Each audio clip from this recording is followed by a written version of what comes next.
تبارک و تعالیٰ کا لاکھ شکر ہے کہ جس نے ہمیں جمعۃ المبارک کی برکتوں کو حاصل کرنے کی توفیق عطا فرمائی ہے۔ دعا ہے خالق کائنات آج کے دن نازل ہونے والی تمام رحمتیں ہم سب کو نصیب فرمائے۔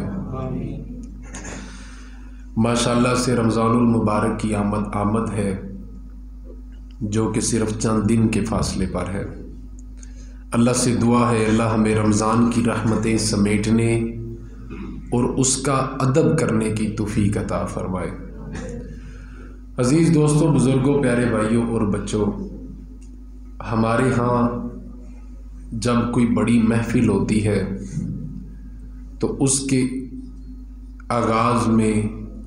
ایک نقیب محفل مائک پکڑ لیتا ہے جو ہر محفل میں آنے والے شخص کا تعارف کرواتا ہے، جو یہ بتاتا ہے کہ یہ حضرت صاحب بہت اچھے ہیں،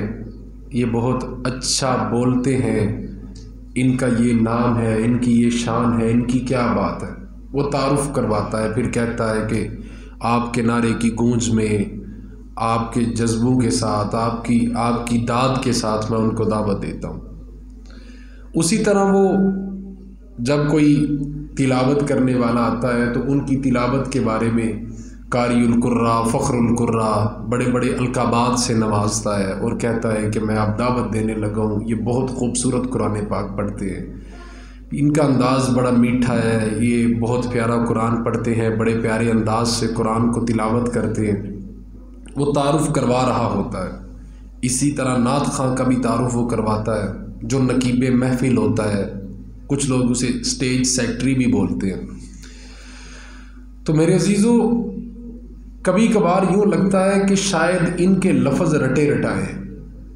یعنی کہ اگر انہوں نے کسی اور محفل پہ جانا ہے تو وہاں جا کر بھی انہوں نے تلاوت والے کے لیے یہی لفظ بولنے ہیں، نعت والے کے لیے بھی یہی، تقریر والے کے لیے بھی ملتے جلتے لفظ ہوتے ہیں، رٹے رٹائے ہوتے ہیں۔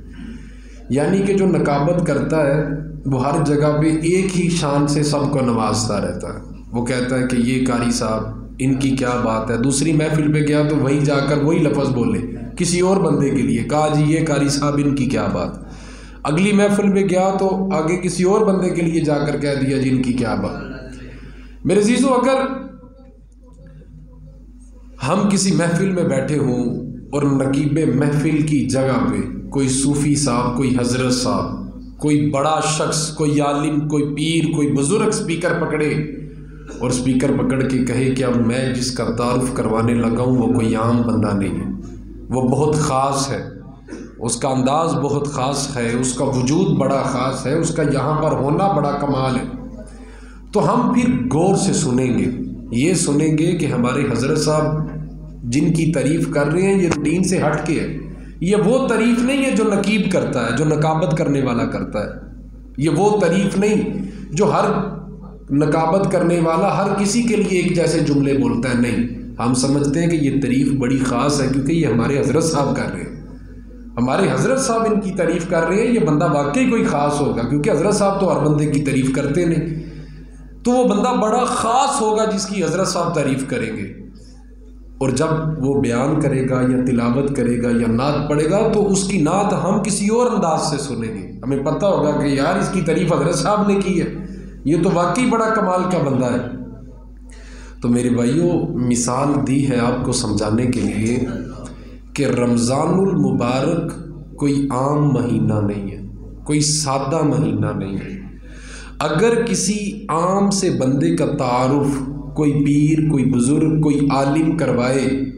تو ہمیں پتہ لگتا ہے کہ یار یہ بندہ کوئی عام نہیں ہے جس کا تعارف حضرت صاحب کروا رہے ہیں، یہ کوئی خاص بندہ ہے جس کا تعارف حضرت صاحب نے کروایا ہے۔ تو میرے عزیزو، اگر حضرت صاحب کسی عام بندے کا تعارف کروائیں تو ہم اس کو عزت کی نگاہ سے دیکھتے ہیں، تو اگر رمضان کا تعارف حضور صلی اللہ علیہ وآلہ وسلم ہمیں کروائیں تو ہمیں کس نگاہ سے دیکھنا چاہیے؟ حضور صلی اللہ علیہ وآلہ وسلم نے رمضان کا تعارف کروایا۔ صحیح بخاری و مسلم کے اندر حدیث موجود ہے، حضرت سلیمان فارسی رضی اللہ تعالیٰ عنہ آپ روایت کرتے ہیں کہ جب رمضان المبارک کا مہینہ آنے لگتا تو حضور صلی اللہ علیہ وآلہ وسلم ممبر پر تشریف فرما ہوتے اور ممبر پر تشریف رکھ کر حضور صلی اللہ علیہ وآلہ وسلم باقاعدہ اس مہینے کی فضیلت پر ہمیں خطبہ ارشاد فرماتے، باقاعدہ خطبہ ارشاد فرماتے اور فرماتے لوگوں تم پر ایک ایسا مہینہ آنے والا ہے کہ جس میں اللہ کریم اپنے بندوں پر اپنی خاص رحمت نازل فرماتا ہے، اپنی خاص رحمت نازل فرماتا ہے۔ خود ہمیں حضور صلی اللہ علیہ وآلہ وسلم نے فرمایا ہمیں کس قدر اس مہینے کا احترام کرنا چاہیے، کس قدر اس کو اہمیت دینی چاہیے، کس قدر اس کو باعث عظمت سمجھنا چاہیے۔ اور حضور صلی اللہ علیہ وآلہ وسلم نے اس مہینے کی فضیلت کے بارے میں ارشاد فرمایا کہ اگر تم نفل پڑھو گے تو اللہ فرض کے برابر ثواب دے گا، اور اگر فرض ادا کرو گے تو اس کا ثواب 70 گنا بڑھا کر اللہ تعالیٰ فرمائے گا۔ یعنی کہ ہم زور کے 4 فرض پڑھتے ہیں نا جی، اس کے بعد 2 سنتے ہیں اور 2 نفل ہیں۔ حضور نے ارشاد فرمایا وہ جو آخری 2 نفل ہیں نا، اگر وہ 2 نفل تم رمضان میں پڑھو گے تو اللہ ان کا ثواب فرض جتنا عطا فرمائے گا۔ یعنی کہ فرض جتنی فضیلت ہو جائے گی۔ فرض پورا کرنا ہم سب کی ذمہ داری ہے، لیکن چھوٹی چھوٹی عبادتوں کو اللہ تعالیٰ نے فرض کا درجہ بھی چونکہ بڑا ہے، فرض کا ثواب بھی زیادہ ہے، تو اللہ نے چھوٹی سی عبادت جو نفل کی عبادت ہے رمضان کے مہینے میں اسے بھی فرض کا درجہ عطا فرما دی۔ یعنی کہ اگر کوئی رمضان میں نفل ادا کرے گا اللہ اسے فرض کا ثواب دے گا، اور جو فرض ادا کرے گا اللہ اسے اس کا ثواب 70 گنا بڑھا کر 70 گنا بڑھا کر اللہ اس کا ثواب عطا فرمائے گا۔ تو میرے عزیزو، ہمارے ہاں پتہ کیا ہوتا ہے، ہمارے ہاں کوئی بندہ ایک کاروبار کرے نا، یعنی کہ جیل چوک میں اگر کسی بندے نے ایک ریڑھی لگائی ہے نا تو شام تک اس کی ریڑھی بک گئی ہے ساری، تو بہت سارے لوگ یہ کہتے ہیں کہ یار اس کی ریڑھی تھی صبح بھری ہوئی تھی ابھی خالی ہوگی ہے، لہٰذا یہاں پہ اس کا کام ٹھیک ہے، ہم بھی اپنی یا کسی بندے کو یہاں پر ریڑھی لگوا دیتے۔ یہ ہوتا ہے اس طرح۔ ہمارے ہاں کچھ عرصہ پہلے CNG کا بڑا کام چلا تھا، ہر کلومیٹر کے فاصلے پہ 1 یا 2 CNG مل جاتی تھی۔ گاڑیوں کے اندر سلنڈر جو ہوتے ہیں نا CNG پہ تھے، پٹرول کی جگہ پہ CNG چونکہ سستی تھی بہت زیادہ۔ پھر وہ حادثات ہوئے تو CNG کا پروگرام انہوں نے سارا توڑ کے رکھ دیا، سارا کینسل ہو گیا۔ یعنی کہ ایک بندے نے کام شروع کیا تو پھر دیکھا دیکھی دوسرے بندے نے وہی کام شروع کر دیا، کہا کہ یار یہ تو بڑے پیسے کما رہا ہے، ہم بھی یہ کام شروع کر دیتے۔ اس کے بعد پھر تھوڑا فیشن چینج ہو گیا، اس کے بعد لوگوں نے ریسٹورنٹ بنانے شروع کر دیے، ہوٹل بنائے۔ اب آپ دیکھیں کہ ہر کلومیٹر کے فاصلے پہ کوئی اور چیز ملے نہ ملے ہوٹل ضرور مل جاتا۔ کھانا کھانے کی جگہ بہت زیادہ عام ہو چکی۔ پھر تھوڑا سارا فیشن بدل گیا، لوگوں نے ہسپتال بنائے۔ اب اتنے زیادہ ہسپتال بن گئے کہ ایک ہسپتال کے ساتھ دوسرا ہسپتال جڑا ہوا ملتا ہے، یعنی کہ ہسپتالوں کی بھی کثرت ہوگی۔ لوگوں نے دیکھا دیکھی، جب دیکھا کہ یار اس کا کام چل پڑا ہے، پیچھے انہوں نے بھی وہ کام شروع کر دیا۔ اس کا کام چل پڑا ہے، ہسپتال کا کام بڑا عام ہے جی ہسپتال بنا لو، سکول کا کام بڑا عام ہے جی اس کا بڑا منافع ہے سکول بنا لو، CNG بڑے پیسے دے رہی ہے جی CNG بنا لو۔ تقریباً ہم دیکھتے ہیں ہر بندہ کوئی نہ کوئی اس طرح لگا رہتا ہے۔ یہ میڈیسن کا بڑا کام ہے، معاذ اللہ لوگ تو جعلی ادویات بنا کر 2 نمبر دوائیاں بیچتے ہیں، اور ڈاکٹروں کو بھی معاذ اللہ رشوت دیتے ہیں کہ یہ دوائی بیچو، ہم آپ کو باہر کا ٹور دیں گے، اتنے پیسے دیں گے، AC لگوا کر دیں گے، یہ دیں گے وہ دیں گے۔ تو یہ تو سب زیادتی ہو رہی ہے یہاں پر۔ لیکن بات کرنے کا مقصد یہ ہے کہ پیسے کمانے کی لالچ میں دیکھا دیکھی سارے بندے وہ کام کر لیتے ہیں۔ وہ دیکھتے ہیں نا کہ یار یہ بندہ یہ کام کر رہا ہے، اس کو بڑے پیسے بچ رہے ہیں، ہم بھی یہ کام کر لیتے ہیں۔ تو میرے عزیزو، بات یہ کر رہا تھا میں کہ یہ ہمارا مزاج ہے، یہ ہمارا مزاج ہے کہ ہم کسی دنیا دار کو دنیا کا پیسہ اکٹھا کرتے ہوئے دیکھتے ہیں تو ہم بھی وہ کام کرتے ہیں کہ یار ہم بھی یہ کام کر کے پیسے کما لیں۔ لیکن صحابہ اکرام کا یہ انداز نہیں تھا۔ صحابہ جب کسی دوسرے ساتھی کو، کسی دوسرے صحابی کو نیکی کرتا ہوا دیکھتے تھے تو ان کی کوشش ہوتی تھی کہ یہ نیکی تھوڑی کر رہا ہے، میں اس سے آگے بڑھ کر زیادہ نیکی کر کے ثواب کما لوں۔ وہ زیادہ نیکی کرنے کی کوشش کرتے تھے، اور وہ ہر وقت نیکی کرنے میں لگے رہتے تھے۔ آپ صحابہ کی سیرت کی کتابیں دیکھیں، حضرت انس بن مالک رضی اللہ تعالیٰ آپ فرماتے ہیں کہ جب نبی کریم صلی اللہ علیہ وآلہ وسلم نے رمضان المبارک کی شان کو بیان فرمایا تو صحابہ کرام کا یہ مزاج بن گیا کہ وہ رمضان سے پہلے پہلے اپنے کام ختم کر لیتے تھے، لین دین کے معاملات، کاروبار کے معاملات، جتنی بھی ان کی زندگی کی مصروفیات ہوتی تھی وہ ترک کر دیتے تھے، رمضان سے پہلے پہلے وہ بالکل فارغ ہو جاتے تھے۔ اور آپ فرماتے ہیں جب یکم رمضان ہوتی اور چاند نظر آ جاتا رمضان کا، صحابہ کرام مسجد نبوی میں ڈیرے لگا لیا کرتے تھے، ڈیرے لگا لیا کرتے تھے اور عید کی نماز پڑھ کے اٹھا کرتے تھے۔ اس قدر وہ برکتیں اور رحمتیں رمضان کی سمیٹا کرتے تھے۔ وہ کہتے تھے کہ نیکیاں جمع کرنے کے ایام ہیں، خزانہ اکٹھا کرنے کے دن ہیں، تو وہ دنیا کو چھوڑ کر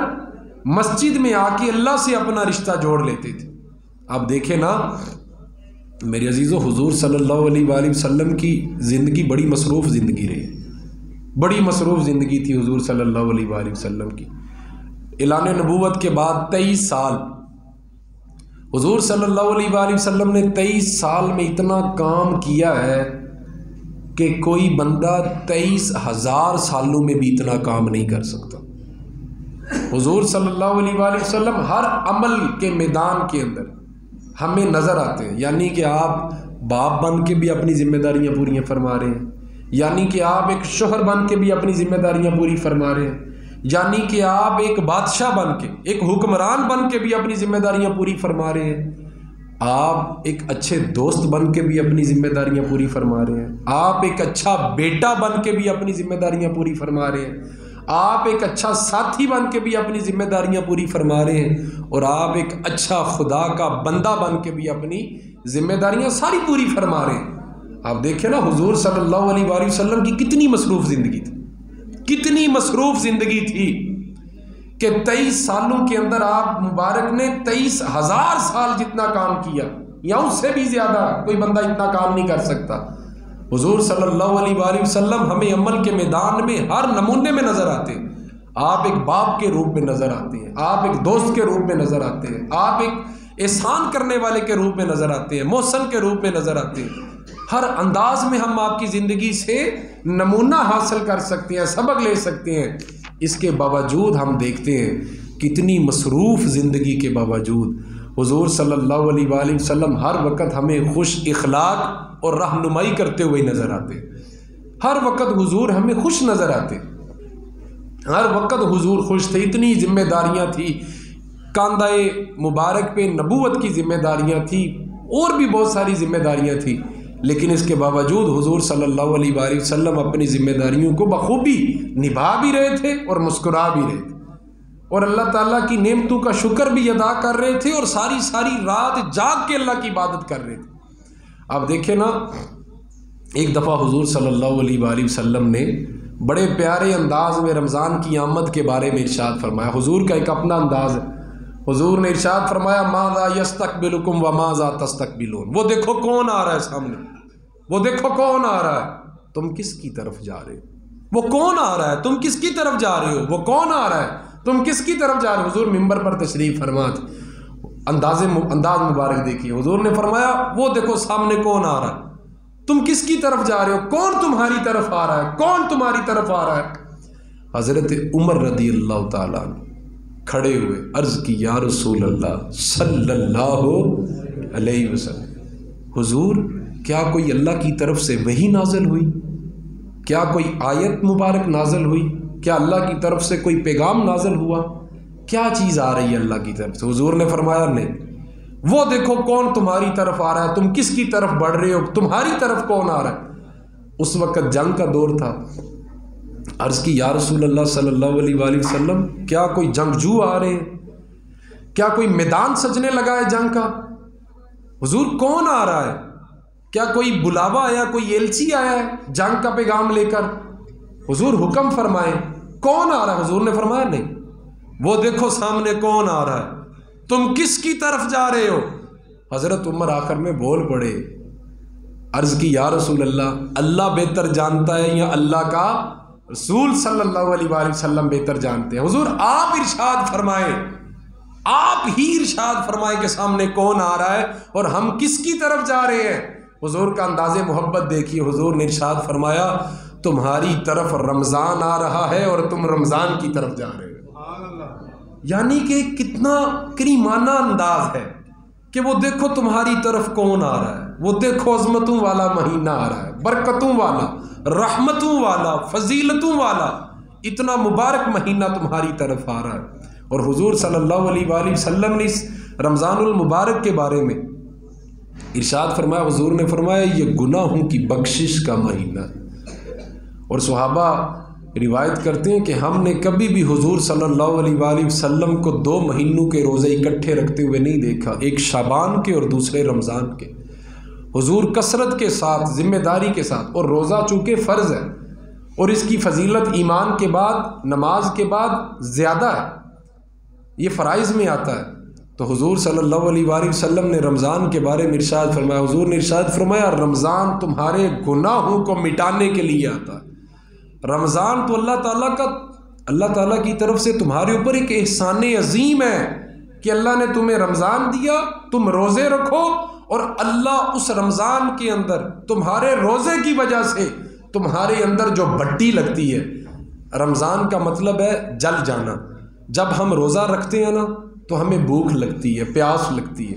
جب ہم پیاسے ہوتے ہیں تو ہمارا جو معدہ ہوتا ہے نا اندر سے یہ گرم ہو جاتا ہے، یہ ہیٹ پکڑتا ہے، جب یہ ہیٹ پکڑتا ہے نا اور اندر یہ تپ رہا ہوتا ہے تو حضور ارشاد فرماتے ہیں اللہ اس وقت تمہارے وجود کے کیے ہوئے گناہ اس بھٹی میں ڈالتا ہے جو تمہارے اندر لگی ہوئی ہوتی ہے، اور وہ بھٹی تمہارے گناہ جلا کر راکھ کر دیتی ہے۔ یعنی کہ وہ بھٹی جو روزہ رکھنے کے بعد ہمیں پیاس لگتی ہے، بھوک لگتی ہے، تو جب وہ بھٹی اندر ایسے گرم ہو جاتی ہے، ابالے مار رہی ہوتی ہے، حضور صلی اللہ علیہ وآلہ وسلم فرماتے ہیں کہ اللہ اس وقت تمہارے وجود کے تمہارے گناہ اس بھٹی کے اندر ڈالتا ہے تو تمہارے گناہ اللہ جلا دیتا ہے۔ یعنی کہ اس قدر برکتوں والا، عظمتوں والا مہینہ آ رہا ہے۔ حضور نے جہاں تک ارشاد فرمایا، مفسرین فرماتے ہیں کہ 335 دن میں ہم جو گناہ کرتے ہیں، 365 دن ہوتے ہیں نا سال کے، فرمایا 335 دن جو ہم گناہ کرتے ہیں، اللہ تعالیٰ ان 335 دن کے کیے ہوئے گناہ ان 30 دنوں کے اندر معاف فرما دیتا ہے۔ ان 30 دنوں کے اندر اللہ وہ گناہ معاف فرما دیتا ہے۔ یعنی کہ اس قدر برکتوں والا، عظمتوں والا، رحمت والا، فضیلتوں والا مہینہ آ رہا ہے، اور چند دن کے فاصلے پر ہے۔ بخوبی انداز میں خوبصورت طریقے سے اس کا استقبال کیا جائے اور اس کا حق ادا کیا جائے، اس کو منایا جائے، اس کو خوش ہو کے ویلکم کیا جائے۔ حضور صلی اللہ علیہ وآلہ وسلم نے فرمایا کہ روزے چاہے تم 29 رکھو، یعنی کہ روزے چاہے 29 رکھو، چاہے 30 رکھو، کبھی کبھار 29 روزے بھی ہو جاتے ہیں نا، تو حضور ارشاد فرماتے ہیں کہ تم اگر 29 روزے بھی رکھو گے اللہ 30 روزے رکھنے کا ثواب عطا، اللہ 30 روزے رکھنے کا ثواب عطا فرمائے گا۔ اور آخر میں اللہ تعالیٰ فرشتوں سے فرماتا ہے، اللہ فرشتوں سے فرماتا ہے کہ فرشتوں اگر کوئی بندہ اپنے مالک کا کام پورا کرے تو اسے مزدوری دینی چاہیے۔ فرشتے عرض کرتے ہیں جی یا رب العالمین، مزدوری دینی چاہیے۔ تو اللہ فرماتا ہے فرشتوں ان بندوں نے میرا کام کیا، میری رضا کے لیے بھوک برداشت کی، سامنے پڑا ہوا پانی نہیں پیا، اکیلے تھے، تنہا تھے، وہ کیا کہا عاشق نے، وہ کہتا ہے نا کہ تو عشق فرزندی نہ پوچھ ہم سے، ہم کلی کے لیے پانی تو منہ میں ڈالتے ہیں لیکن روزے کی حالت میں خلق سے نیچے نہیں جانے دیتے۔ تو عشق فرزندی نہ پوچھ ہم سے، ہم تو اللہ سے اتنا انتہا کا عشق کرتے ہیں کہ ہم وضو کرنے کے لیے، کلی کرنے کے لیے منہ میں پانی تو ڈالتے ہیں لیکن پانی کا قطرہ گلے کے نیچے نہیں جانے دیتے۔ اس قدر ہم اللہ سے محبت کرتے ہیں، اللہ کی رضا کے لیے ہم اس قدر مشقت کرتے۔ تو اللہ تعالیٰ فرشتوں سے فرماتا ہے کہ فرشتوں میرا بندہ اگر کام کرے، کوئی بھی بندہ اگر کہیں پہ کام کرے، مزدوری کرے تو اس کو اجرت ملتی ہے، تنخواہ ملتی ہے۔ تو اللہ فرشتوں سے فرماتا ہے دیکھو میرے بندوں نے میری مزدوری کی ہے، روزے رکھے ہیں، انہوں نے بھوک کاٹی ہے، پیاس کاٹی ہے، انہوں نے گرمی کی تپش کے اندر، کام کاج کے اندر بھی روزہ نہیں چھوڑا، فرشتوں ان کو مزدوری دینی چاہیے؟ فرشتے عرض کرتے ہیں جی یا رب العالمین مزدوری دینی چاہیے۔ تو اللہ فرمائے گا جاؤ پھر میں ان کو مزدوری دیتا ہوں۔ جب شوال کا چاند طلوع ہوتا ہے اللہ بندوں کو مزدوری یہ دیتا ہے کہ اللہ ان کے سارے گناہ معاف فرما دیتا ہے۔ اور حدیث پاک میں آتا ہے کہ اللہ اس قدر گناہوں سے بندے کو پاک کر دیتا ہے جس طرح وہ آج ہی دنیا کے اندر پیدا ہوا، یعنی کہ وہ آج ہی دنیا کے اندر پیدا ہو۔ پھر خوشی کے طور پر ہم عید کی نماز پڑھتے ہیں،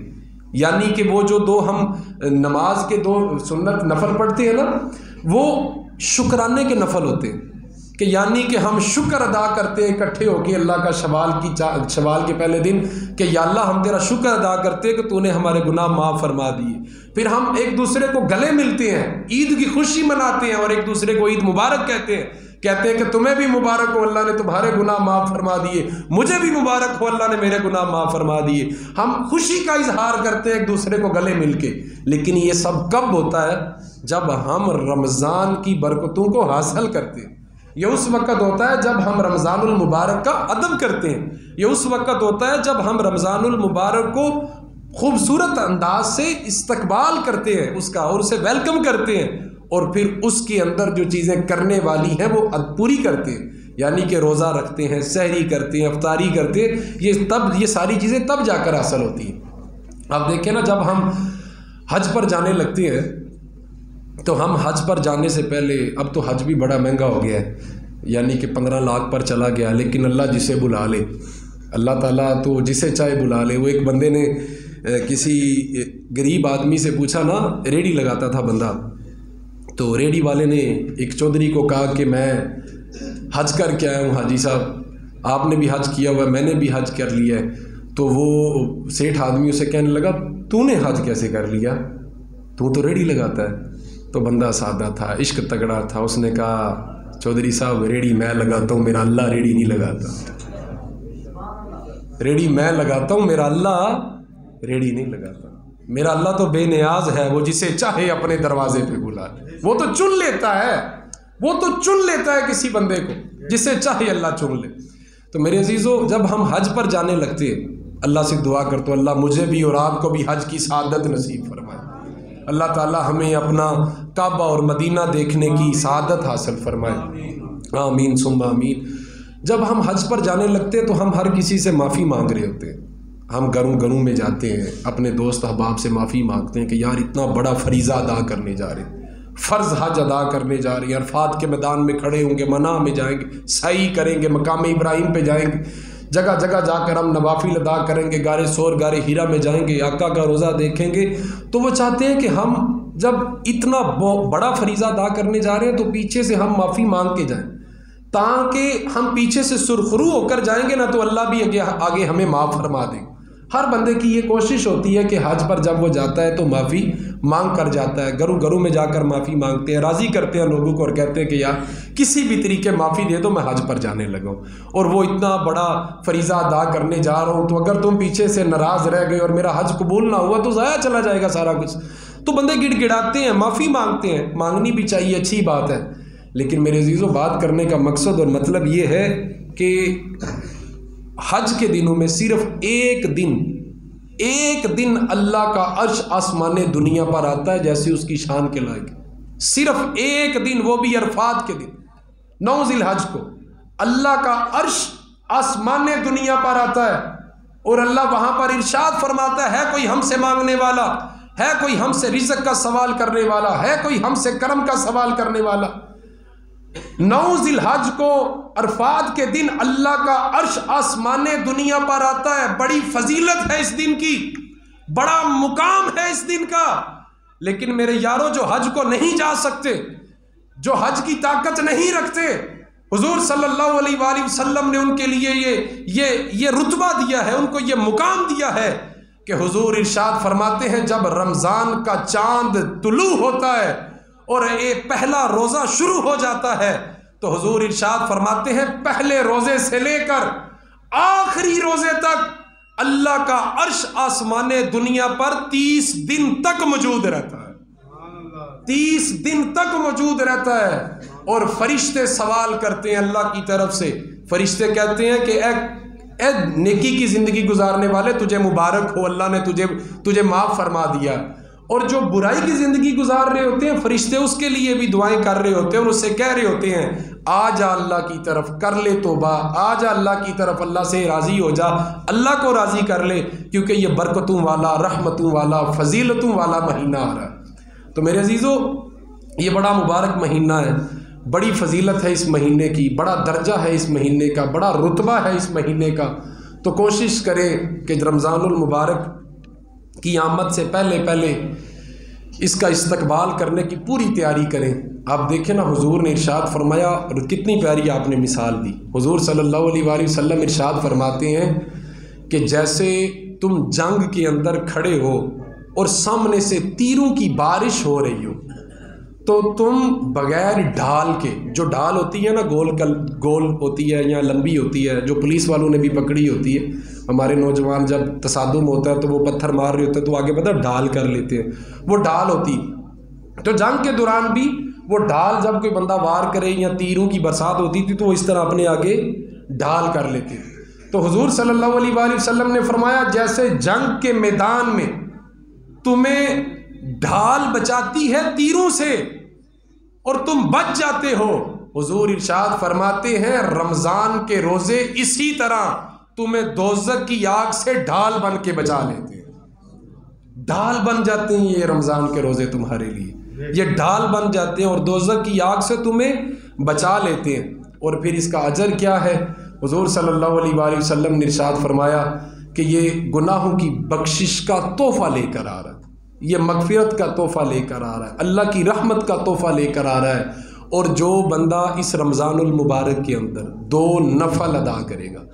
یعنی کہ ظہر کی نماز کے ہم آخری جب 2 نفل پڑھتے ہیں نا، وہ 2 نفل ہوتے ہیں، ان کا اجر بھی 2 نفل جتنا ملتا ہے آج کل کے دنوں۔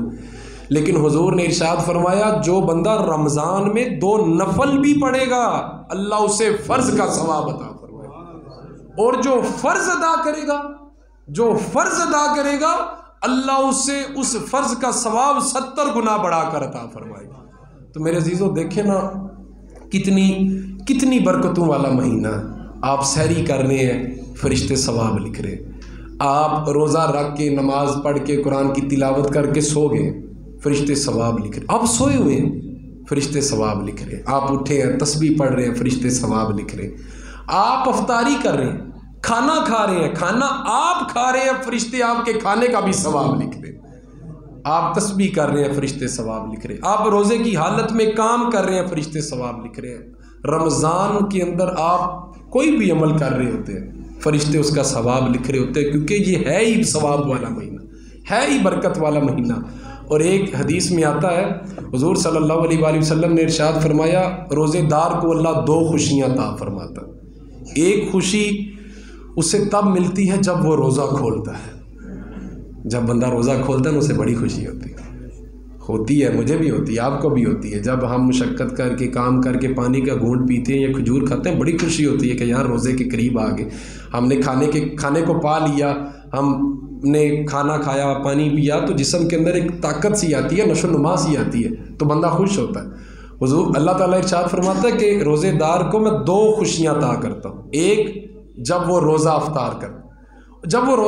کرتا ہے تو اس کی خوشی وہ کس طرح کی ہے کہ جب بندہ روزہ افطار کر رہا ہوتا ہے نا تو وہ اپنی زبان سے چاہے اللہ کا شکر کہے یا نہ کہے،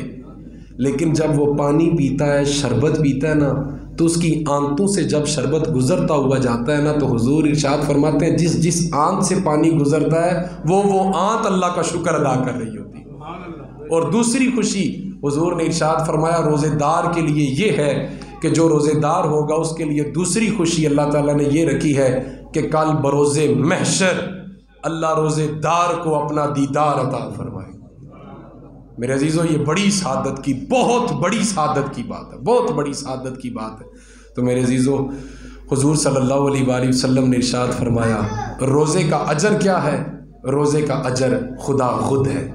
خدا فرماتا ہے جو روزہ رکھتا ہے اس کا اجر میں خود ہوں۔ تو میرے عزیزوں بڑا مبارک مہینہ چند دنوں کے فاصلے پر ہے۔ جب بھی روزہ بنتا ہے، منگل کو، بدھ کو، جمعرات شریف کو، جب بھی روزہ بنتا ہے بخوبی انداز میں استقبال کریں، پیارے انداز میں رمضان کا استقبال کریں اور کوشش کریں کہ آپ اپنے کاموں کو سمیٹیں، اپنی مصروفیت سے تھوڑا ٹائم نکالیں، ہر لحاظ سے، ہر طرح سے خزانوں سے بھرا ہوا مہینہ اللہ تعالیٰ نے ہمیں عطا فرمایا، اور ہمیں اللہ کا شکر ادا کرنا چاہیے کہ یا اللہ تیرا شکر ہے کہ تو نے ہمیں اس زندگی میں دوبارہ رمضان عطا فرمایا۔ تو یہ برکتوں والا، عظمتوں والا مہینہ ہے، اپنی مصروفیت سے ٹائم نکالیں۔ اس مہینے میں اعتکاف بھی ہے، اس مہینے میں روزے بھی ہیں، سحری بھی ہے، افطاری بھی ہے، اس مہینے میں لیلۃ القدر کی خاص رات ہے جو 1000 راتوں سے بھی افضل رات ہے۔ اس مہینے میں ہر رات ہی افضل ہے، ہر رات میں اللہ تعالیٰ کا عرش آسمان دنیا پر نزول اجلال فرماتا ہے جیسے اس کی شان کے لائق ہے۔ تو میرے عزیزوں کوشش کریں کہ اس رمضان میں اپنا حصہ ڈالیں، افطاری کے لیے انتظامات کریں، سحری کے لیے انتظامات کریں، اپنے مزاج کو ٹھنڈا کریں، خوبصورت کریں، خوبصورتی کے ساتھ روزہ رکھ کے لوگوں کے ساتھ تعاون کریں، لوگوں کے ساتھ خندہ پیشانی سے ملیں، خوش اخلاق رہیں، مسکراتے رہیں، اور رمضان المبارک کے اندر غرباء کا، مساکین کا خیال رکھیں۔ کبھی کبھی آپ اپنی افطاری پکا کے کسی غریب کے گھر میں بھی پہنچائیں، اس طرح بھی اللہ راضی ہوتا ہے۔ اللہ کو راضی کرنے کے لیے کوششیں کریں، بہانے ڈھونڈیں، وسیلے بنائیں، تاکہ اللہ تعالیٰ کو ہماری کوئی بھی ادا پسند آ جائے اور اللہ تعالیٰ ہمارے روزوں کو اپنی بارگاہ میں شرف قبولیت عطا فرمائے۔ جامعہ مسجد نظامی میں ہر سال کی طرح انشاءاللہ اس سال بھی حضرت صاحب کی سرپرستی میں رمضان المبارک کے روزوں کا اہتمام سحری کا بھی اور افطاری کا بھی کیا جائے گا۔ اللہ تعالیٰ کا شکر ہے کہ اللہ تعالیٰ نے ان کی سرپرستی میں ہمیں توفیق دی ہوتی ہے کہ ہم سب مل کے ان کی طرف سے، ان کے دیے ہوئے سے ہم وہ سجاتے ہیں رمضان کی خوشیوں کے لیے۔ آپ سب مہمانوں کے لیے سحری کا انتظام بھی کرتے ہیں، افطاری کا انتظام بھی کرتے ہیں، دسترخوان سجے ہوئے ہوتے ہیں۔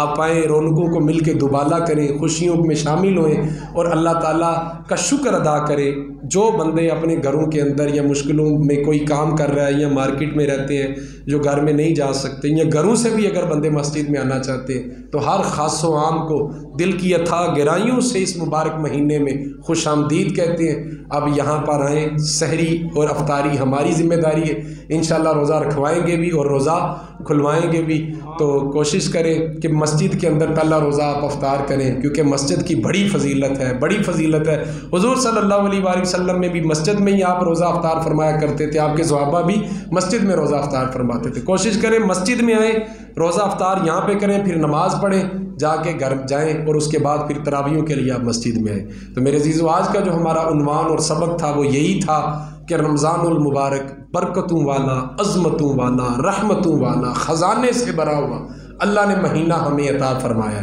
تو ہمیں کوشش کرنی چاہیے کہ اپنے دونوں بازو کھول کر رمضان کا استقبال کریں، رمضان کو ویلکم کریں اور رمضان کی خوشیوں میں شامل ہو جائیں اور اللہ تعالیٰ کا شکر ادا کریں کہ یا اللہ تیرا شکر ہے کہ تو نے ہمیں ہمارے گناہوں کی معافی مانگنے کا ایک اور موقع عطا فرما دیا۔ اللہ سے دعا ہے اللہ میری ان باتوں کو تاثیر بنا کے ہمارے دلوں میں اتار دے، ہمیشہ مدحت خیر الانام میں گزرے۔ دعا ہے یہ عمر درود و سلام میں گزرے۔